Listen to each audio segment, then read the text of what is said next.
Hello everyone. Today we will discuss about the types of ore. In previous lecture we discussed that there are 5 type of ores. They are oxides, sulfides, carbonate, halides and sulfides. Today we will discuss the further division of this type of ores and these ores. So let's start with the first ore, which is oxides. What is the meaning of oxides? Oxide means when any metal or non-metal combined with oxygen that form oxides. So today we will discuss metal oxide formations or types of ore in which oxygen is present. So exam point of view से अगर हम देखें, हमारे पास ये जो जितने भी ores हैं इनके नेम और इनके जो फॉर्मूलाज हैं वो बहुत ही इंपॉर्टेंट हैं. हमने यहाँ पे अबाउट 20 ओर्स को डिस्कस किया है जो मोस्ट इम्पॉर्टेंट है. तो आपको इनके नेम्स और इनके जो फॉर्मूलाज हैं वो बहुत अच्छे से क्लियर होने चाहिए. सो फर्स्ट ऑफ ऑल हम डिस्कस करेंगे अबाउट द ऑक्साइड्स.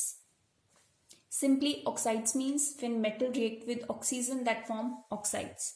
सो अगर मैं बात करूं ऑक्साइड्स की, हमारे पास हम मेनली जो डिस्कस करते हैं जिन मेटल्स के साथ ऑक्साइड्स जो हैं वो अर्थ क्रस्ट से एक्सट्रैक्ट होते हैं उनके बारे में अगर हम डिस्कस करें तो हम 3 मेटल्स कंसीडर करेंगे.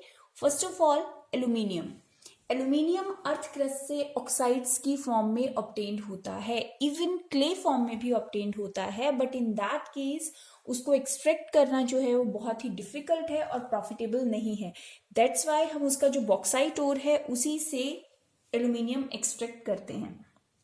सो अगर एल्यूमिनियम की बात करूं, एल्यूमिनियम का जो ऑक्साइड ओर है उसका नाम है बॉक्साइट और इस बॉक्साइट का फॉर्मूला है Al2O3.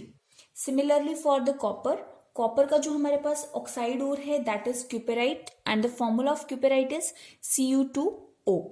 After that ferrous, ferrous का जो हमारे पास ओर है that is hematite and the formula of hematite is Fe2O3. इसके अलावा हमारे पास जो आयरन है उसका एक और हमारे पास ओर है दैट इज मैग्नेटाइट और मैग्नेटाइट का फॉर्मूला हमारे पास होता है Fe3O4. So these are the main important oxides ore. अब इसके बाद हम चलते हैं सेकेंड टॉपिक पे, आई मीन हमारे सेकेंड टाइप ऑफ ओर पे that is sulphides. Sulphide means when any metal react with और combined with sulphur that form sulphide ores. So इसके रिगार्डिंग हम डिस्कस करेंगे 4 मेटल्स के particular ores. The first is copper. Copper की जो sulphide ओर है that is copper pyrite and the formula of copper pyrite is CuFeS2. After that the zinc. Zinc का जो हमारे पास सल्फाइड ओर है that is zinc blend and the formula is ZnS. After that Pb. Pb means lead. lead का हमारे पास ore है जिसको हम बोलते हैं galena and the formula of galena is PbS. After that mercury. mercury का जो सल्फाइड ओर है उसका नाम है cinnabar and the formula of cinnabar is Hg. So these are sulfides ore. इसी तरह से हम आगे डिस्कस करेंगे the third one which is carbonate ore and carbonate means CO3. तो ऐसी मेटल्स हम डिस्कस करेंगे जो कार्बोनेट्स की फॉर्म में अर्थ क्रस्ट से ऑब्टेन्ड होती हैं. सो अगर वहां पे हम देखें, सबसे पहले डिस्कस करेंगे कैल्शियम का ओर. कैल्शियम का जो ओर है हमारे पास कार्बोनेट ओर है उसका नाम है लाइमस्टोन. लाइमस्टोन से आप सभी फैमिलियर हैं, हमने चैप्टर 2 में इसको बहुत अच्छे से डिस्कस किया है. And what is the formula of limestone that is CaCO3. Similarly zinc. Zinc का जो ओर है उसका नाम है कैलामाइन और कैलामाइन का जो फॉर्मूला है दैट इज ZnCO3. अब इसके बाद हम बात करते हैं हमारे फोर्थ ग्रुप ऑफ ओर्स की that is halides. And halide means, अगर आपको याद हो तो मैंने आपको एक चीज बताया था, जो हमारा 5th चैप्टर था उसके अंदर हमने डिस्कस किया था कि हेलाइड्स क्या होते हैं, जो हेलोजन की हेल्प से बनते हैं. हेलोजन कौन से होते हैं? जिनकी वैलेंसी -1 होती है and they are chlorine, fluorine, bromine and iodine. So जहां पे इनमें से कोई भी प्रेजेंट होगा उसको हम बोलेंगे हेलाइड ओर. तो यहाँ पे सबसे पहले मैं डिस्कस करूंगी अबाउट द सोडियम. सोडियम जो है उसका हमारे पास ओर है उसका नाम है रॉक सॉल्ट और उसका फॉर्मूला है NaCl. After that magnesium. Magnesium का जो ओर है that is carnallite and the formula of carnallite is KCl(Mgcl2.6H2). After that calcium. Calcium का जो ओर है उसका नाम है fluorspar and the formula of fluorspar is CaF2. After that silver. Silver का ओर है हमारे पास silver horn and the formula of silver horn is AgCl. After that हम बात करते हैं हमारे लास्ट ग्रुप ऑफ फोर्स की, दैट इज सल्फेट्स। सल्फेट्स का फॉर्मूला होता है हमारे पास SO4। तो सबसे पहले अगर मैं यहाँ पे डिस्कस करूं, that is about calcium. Calcium का है हमारे पास जिप्सम। जिप्सम का फॉर्मूला है CaSO4.2H2O। After that the magnesium. Magnesium का है हमारे पास इप्सम सॉल्ट और इसका फॉर्मूला है MgSO4.7H2O। After that barium. Barium का है बारेलाइट्स, ब्रेलाइट्स भी बोलते हैं इसको, और इसका फॉर्मूला है BaSO4। And ultimately it last, the last one is lead. Lead का है anglesite and the formula of anglesite is PbSO4। So these are the types of ores. And यहाँ पे हमने डिस्कस किया डिफरेंट डिफरेंट मेटल्स के साथ की जो ओर्स बनाते हैं उनके नेम क्या है और उनके फॉर्मूलाज क्या हैं। अब हम बात करते हैं जहां से हमारा जो ये चैप्टर है सेकेंड हाफ जो है वो स्टार्ट होता है, the most important topic, that is metallurgy. So before starting this topic, we have to know what is metallurgy. The process of extracting pure metals from their ores and then refining them for use is called metallurgy. ये एक ऐसा process है जहां पे हम impure ओर से उसको refine करके प्योर मेटल को एक्सट्रैक्ट करते हैं और इस फिनोमेना को हम नाम देते हैं मेटलर्जी। मेटलर्जी प्रोसेस जो है वो बहुत ही ज्यादा इंपॉर्टेंट है बिकॉज इस प्रोसेस के थ्रू ही हमें जितनी भी मेटल्स हैं उनकी प्योर फॉर्म्स मिलती हैं। हमने डिस्कस किया था about occurrence of metals, then we discuss that there are two types of metals obtained from earth crust, they are native and combined state metals. So जो नेटिव हैं वो हमें डायरेक्टली प्योर फॉर्म में मिलती हैं, but जो combined है उनको हमें एक्सट्रैक्ट करने की जरूरत होती है। सो वो जो प्रोसेस है जब इम्प्योर मेटल से आप प्योर मेटल को एक्सट्रैक्ट करते हो, that process is known as metallurgy. तो हमारे पास ये जो मेटलर्जी प्रोसेस है ये कुछ पर्टिकुलर स्टेप्स के अंदर इन्वॉल्व होता है, लेकिन उससे पहले जो एक और चीज हम यहाँ पे डिस्कस करेंगे, that is the ores generally contain unwanted impurities such as sand, stone, earth particles and all. These are known as gangue और मैट्रिक्स। ये जितने भी हमारे पास इम्प्योर पार्टिकल्स होते हैं चाहे वो फिर कुछ भी हो, they are known as gangue और matrix.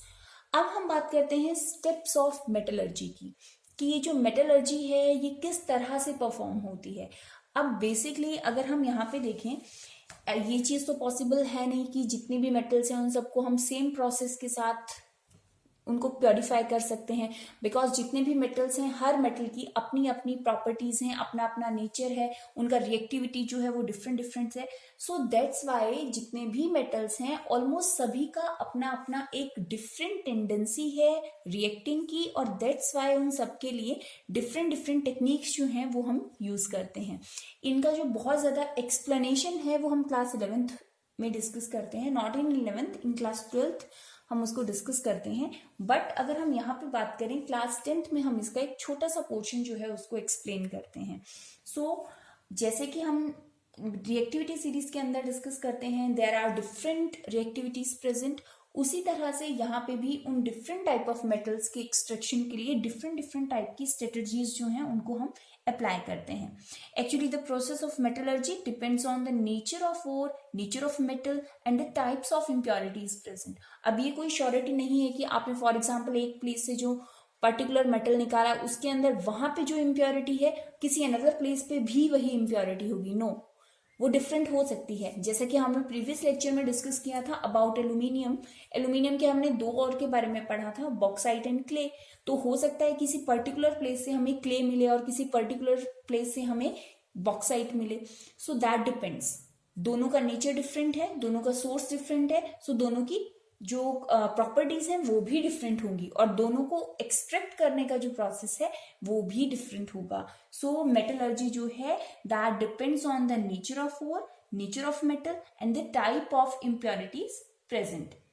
So we can say that there is not a single method for the extraction of all metals. However, most of the metals can be extracted by general procedure which involves in the particular steps. हमारे पास कुछ particular steps हैं, उनके basis पे हम उनको क्या करते हैं, एक्सट्रैक्ट करते हैं। मे बी कोई मेटल फर्स्ट स्टेप में एक्सट्रैक्ट हो जाए, हो सकता है कोई दूसरे स्टेप में ही हो जाए, मे बी कोई तीसरे में हो जाए, मे बी किसी के लिए सारे के सारे स्टेप्स फॉलो करने पड़े। So that depends. हमारे पास डिफरेंट डिफरेंट जो स्टेप्स हैं उनको हम फॉलो करके मेटल्स को एक्सट्रैक्ट करने का काम करते हैं। तो अगर हम इन स्टेप्स को देखते हैं तो ये स्टेप्स हैं हमारे पास, steps of metallurgy. Steps of metallurgy में जो हमारा फर्स्ट पॉइंट है that is crushing and grinding of ore. जैसा कि यहाँ पे नेम से ही क्लियर है, क्रशिंग एंड ग्राइंडिंग, हमारे पास जो ओर होता है उसको हम सबसे पहले क्या करेंगे, क्रश करेंगे एंड ग्राइंड करेंगे। इसको हम एक्सप्लेन करेंगे, लेकिन सबसे पहले हम डिस्कस कर लेते हैं कि कौन कौन से हमारे पास यहाँ पे स्टेप्स इन्वॉल्व हैं। आफ्टर दैट हम इनको डिटेल में एक एक पॉइंट को डिस्कस करेंगे, एक एक पॉइंट को एक्सप्लेन करेंगे। The second one is enrichment of ore और कॉन्सेंट्रेशन ऑफ ओर। जो हमारा सेकेंड स्टेप आता है उसमें हम ओर को एनरिच करेंगे और कॉन्सेंट्रेट करेंगे, जिससे कि काफी सारी इम्प्योरिटीज जो हैं वो उसी सेकेंड स्टेज पे, सेकेंड स्टेप पे एक्सट्रैक्ट हो जाएंगी। After that the third one is extraction of metal from the concentrated ore. अब हमारे पास जो कॉन्सेंट्रेटेड ओर आया जिसमें से ऑलमोस्ट 50% इम्प्योरिटीज हम रिमूव कर चुके हैं, जो पेंडिंग 50% का पोर्शन है उसमें से हम कुछ पर्टिकुलर मेटल को सेपरेट आउट करेंगे और बहुत सारी इम्प्योरिटीज जो हैं वो उस फेज में सेपरेट आउट हो जाएंगी। सो दैट मीन्स कुछ इम्प्योरिटीज तो हमने जब क्रश ग्राइंड किया तभी सेपरेट हो जाएंगी। After that some impurities extracted when we enrich the ore and some impurities which are removed by the extraction of metal from the concentrated ore.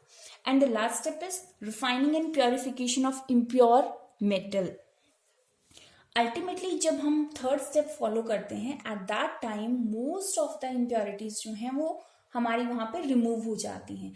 Ultimately हमारे पास जो मेटल आता है वो इम्प्योर फॉर्म में होता है, दैट मीन्स उसमें मेजर पार्ट मेटल का होता है but few portion of impurities still present. तो वो जो एक छोटा अमाउंट इम्प्योरिटीज का है उनको सेपरेट आउट करने के लिए भी हम डिफरेंट मेथड्स को यूज करते हैं, and that is the refining और purification of the impure metal. So अब हम एक एक करके इन सबको एक्सप्लेन करेंगे और डिस्कस करेंगे। These are the 4 steps by which we can purify a metal from their impure sample, and that impure sample is known as ore. So अब हम एक एक करके इन सारे के सारे 4 पॉइंट्स को एक्सप्लेन करेंगे, डिटेल में डिस्कस करेंगे।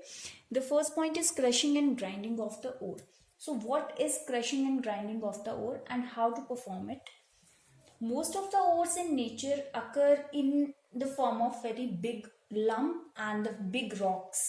They are broken into small pieces with the help of crushers, and after that these pieces are then reduced to fine powder with the help of bar mill or stamp mill. हमारे पास जो earth crust से हम ओर extract करते हैं वो बहुत बड़े बड़े लम्प्स की फॉर्म में प्रेजेंट होते हैं, बहुत बड़े बड़े रॉक पार्टिकल्स के फॉर्म में प्रेजेंट होते हैं। सो हम क्या करते हैं, हम सबसे पहला जो फर्स्ट ऑफ ऑल हमारा फर्स्ट स्टेप है, जो हमारे पास बिग रॉक्स हैं उनको सबसे पहले ब्रोक किया जाता है in small pieces, and after that the very big rocks are known as ore lumps, and then the pieces are reduced to fine powder with the help of bar mill or stamp mill. बहुत बड़े बड़े crushers से उनको पहले small pieces में तोड़ा जाता है और उसके बाद स्टैम्प मिल की हेल्प से उनको स्मॉल पार्टिकल्स और फाइन पाउडर के फॉर्म में कन्वर्ट किया जाता है, और उसके बाद हम हमारे सेकेंड स्टेप पे आते हैं। Second step is enrichment of ore और कॉन्सेंट्रेशन ऑफ ओर। ये एक ऐसा प्रोसेस है जिसमें बहुत बड़ा अमाउंट जो है इम्प्योरिटीज का वो सेपरेट आउट हो जाता है।